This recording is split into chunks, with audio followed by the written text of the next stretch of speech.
Yo, welcome to my podcast number 1. I go by the name of FreksKnowsBest, and let's see how this goes. This is like the first one.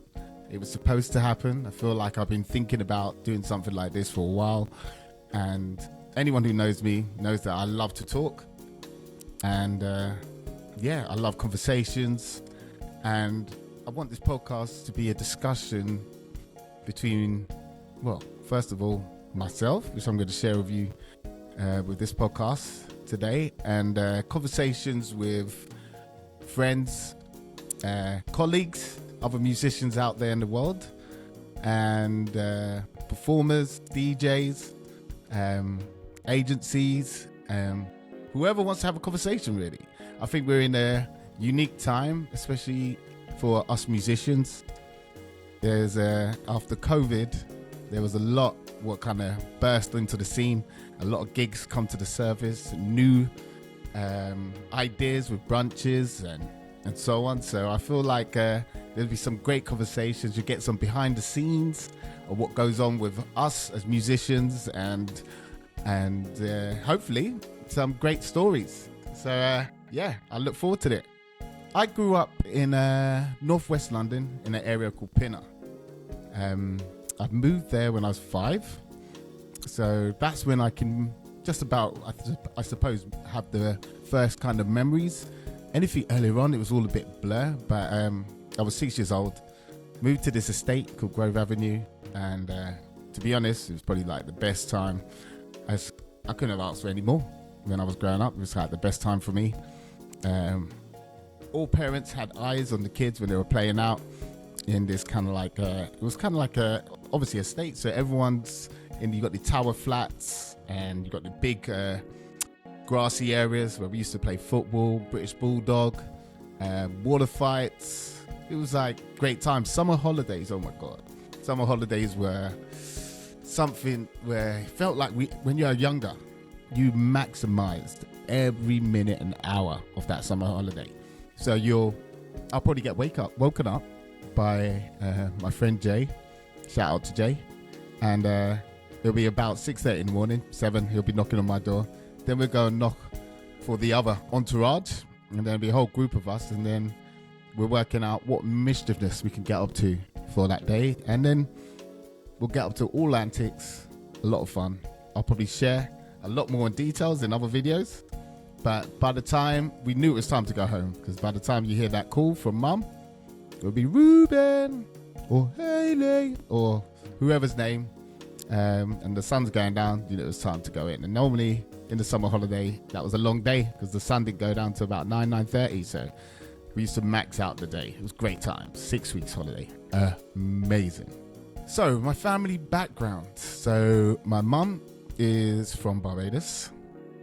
My dad is English, but his family tree, we don't know much more, really. He was adopted, and we've never followed up or looked into the connections there. But on my mum's side, we've got the whole Bayesian crew.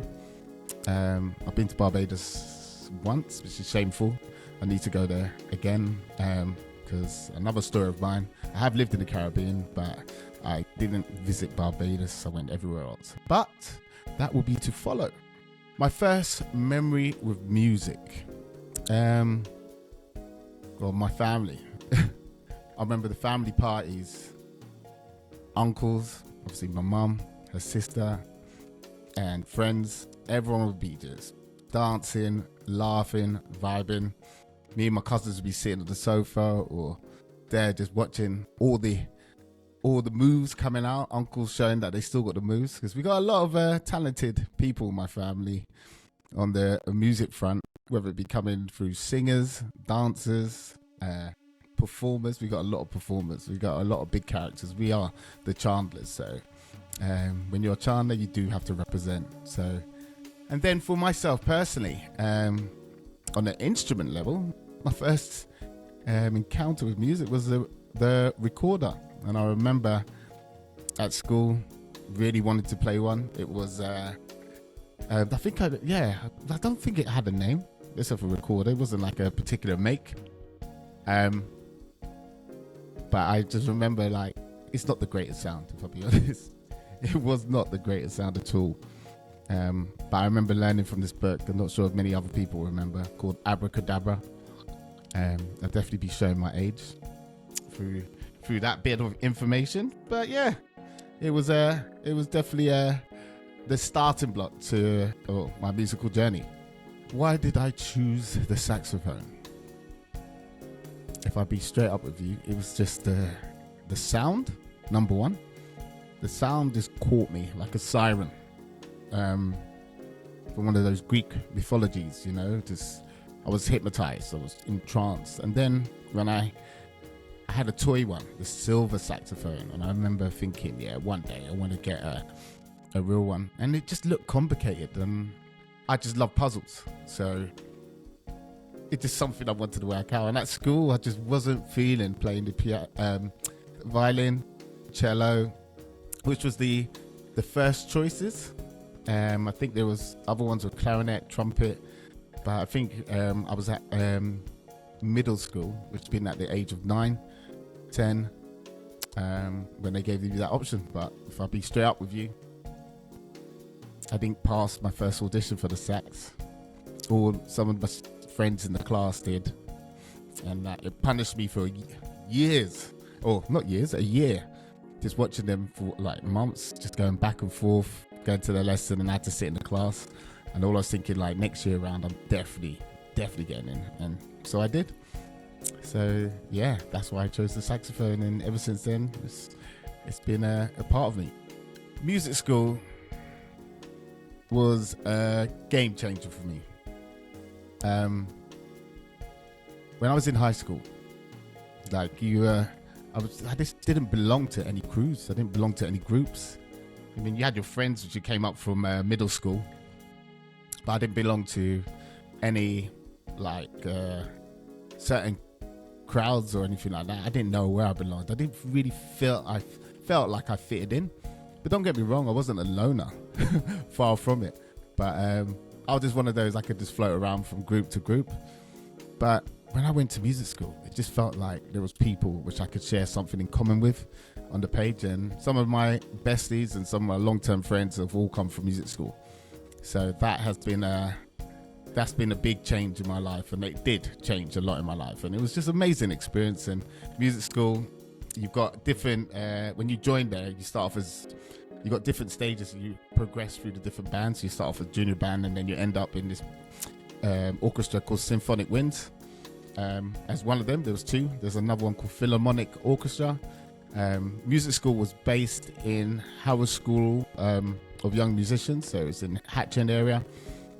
And I used to be going there at least 3 times a week. Monday, I think it was Tuesday and Saturday, or Monday, Thursday and Saturday. So that was my life. As well as that, I was learning 3 instruments. I was learning the piano, I was learning the clarinet, and obviously the saxophone. My mum had the amazing vision that I was going to go to the Royal School of Music. To be honest with you, I wasn't thinking about that at all. Didn't look like it was my thing. I didn't know what I was going to do. I was young. I was just like doing what I was told. But my mum was smart. I'm going to share this with you. Like, she was smart, because for me to practice, she's like, just give me half an hour and then you could go out and play as long as you want, play football for as long as you want. And in my brain, it was like a no-brainer, because I got to, saxophone I enjoyed playing. So I thought I'd do my practice and then I'd get to play as much football as I like. And I loved it. So yeah, no-brainer to me. It was a very smart lady, my mum, very smart lady. High school was, like I said, it was just amazing. And not a lot of people say that, but I loved high school. I think for me, it was like I had some amazing group of amazing characters. Like every day we just had banter at school. Like if you want to know what I was about, I was just one of those kids where I had a good chat back to the teachers. I thought I was very smart. But when I'm grown up now, when I look back, I wasn't that smart, because a lot of the grades which I should have got, which I didn't get, was because I wasn't listening, and I didn't realize that the teacher was actually trying to help me. all I thought was like it was competition and it was a battle, and I had to outsmart them all the time. So, and I was easily distracted because there's so many characters catching banter in there. It was just great. I just found school fun. I hated being ill because that meant I missed school. Probably it was probably something to do with FOMO, fear of missing out. I loved all the activities like PE, sports, all that kind of stuff. I was doing everything, any activity. I was in plays.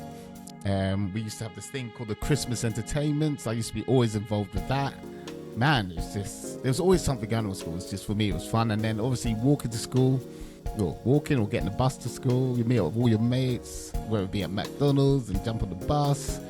And then after school, everyone's walking to the train station. Just constant banter. And everything was like where I kind of started to nurture my communication skills with characters and confidence, because you wouldn't believe it or not, I was a shy person before I went to high school. So there you go. And then I went to college, and college has opened up another level of confidence, because I went into I've been doing music for a long time. So I played the sax for about, I started when I was 9, and it got to the stage when I got to college that I've been playing a lot of the sax, and I wanted to change it up. So I thought, right, I like performing arts, I like acting, as I was telling you before, so why not give that a go? And it was oh man, so many characters in that class as well. Great teachers, like, oh man.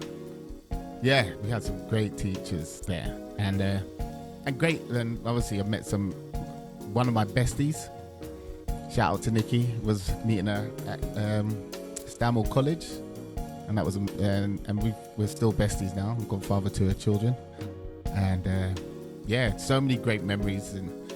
But one of the best game changers memories was the second year of college. I decided to change from performing arts, and the reason for that is like one lunchtime, I was just minding my business, walking past this classroom, and I see this guy sitting there, and he had a keyboard, headphones on like these, and he was sitting there, nodded his head. And I remember asking him, like, what are you doing? And he goes to me, I'm writing a song, I'm writing a tune.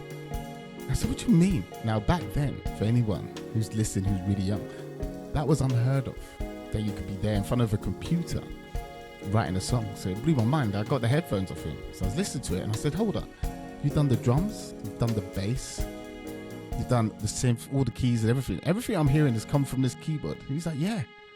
Mind blown. Everything changed then. I said, what is this? He goes, the course is called the Popular Music Course.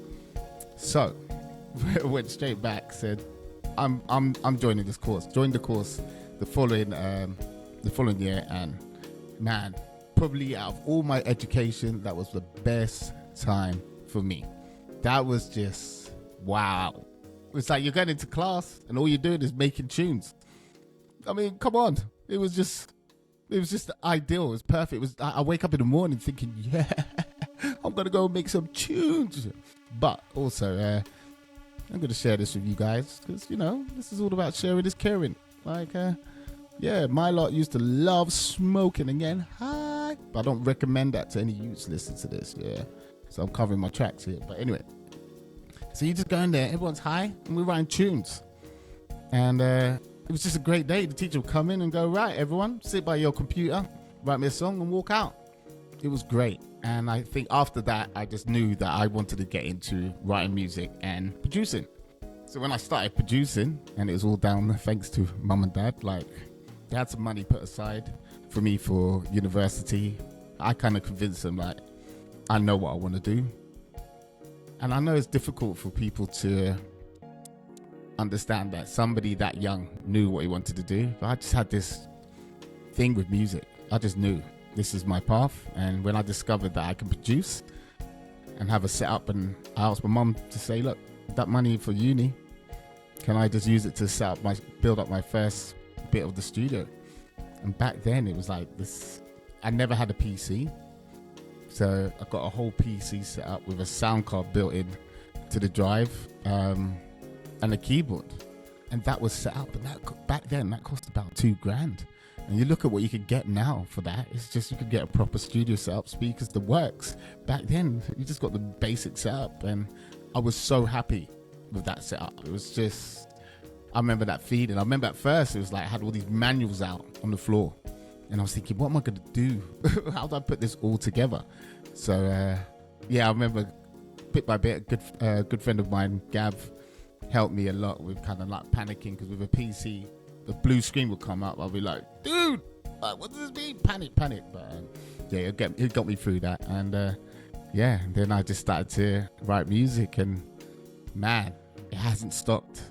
So I feel like that's going to be a whole new chapter, and definitely to be continued. Thanks for listening. And yeah, on to the next podcast.